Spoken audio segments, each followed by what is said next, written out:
দাম লাগবে একেবারে ক্রিয়েটিভ ইয়ে করে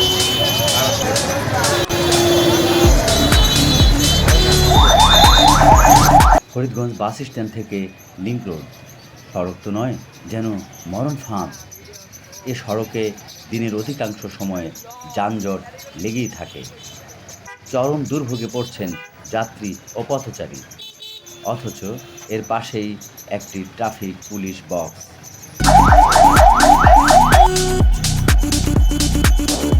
পথচারী কেউ কেউ মন্তব্য করেছেন, ট্রাফিক বক্সের ভেতরে ও বাইরে আমরা কিছুই দেখি না।